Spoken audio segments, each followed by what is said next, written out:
Story time. Antoine traced a path on Torin's map with his finger. All right, head this way first. Cut through this stretch here. There's a crossing over a narrow lake. Once you're past that, keep straight. You'll hit the main road before long. Tora nodded, committing it to memory. You're a real lifesaver. I owe you one, but I'd better get moving before it gets too dark.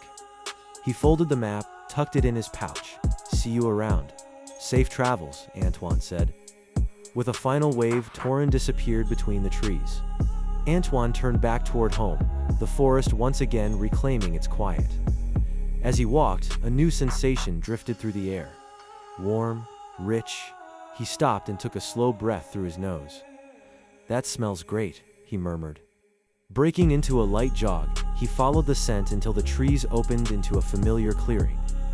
There, nestled peacefully among the forest, stood their home, a small two-bedroom cottage with a few modest windows. Gardens flanking both sides bathed in the fading glow of the evening.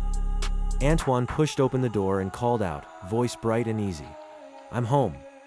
As Antoine stepped inside, warmth greeted him instantly, not just from the hearth, but from the sight before him. The table had been set with care, a whole roasted bird, its skin browned and glistening, bowls of fresh vegetables, thick slices of bread. And off to the side, several sweet-looking treats laid out like a quiet surprise. Eliane turned from the counter, smiling. Welcome home, Antoine, she said warmly, and happy 18th birthday. His eyes widened slightly. Thanks, Mother. This looks amazing. She chuckled. Of course it does. It is your day after all. I even made extra dessert so we can indulge a little. They sat together and ate, the hours slipping by unnoticed. They told old jokes, laughed at familiar stories, and played games until the table was littered with crumbs and half-finished sweets. Ha, I win again, Antoine said, laughing as he leaned back in his chair. Eliane shook her head, smiling despite herself. You really are both smart and lucky.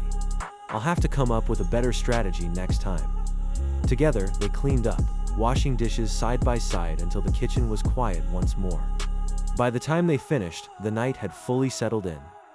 Good night, Antoine, Eliane said gently. Good night, Mother. They each retired to their rooms, the house falling into a peaceful stillness. Thank you for listening. See you next week.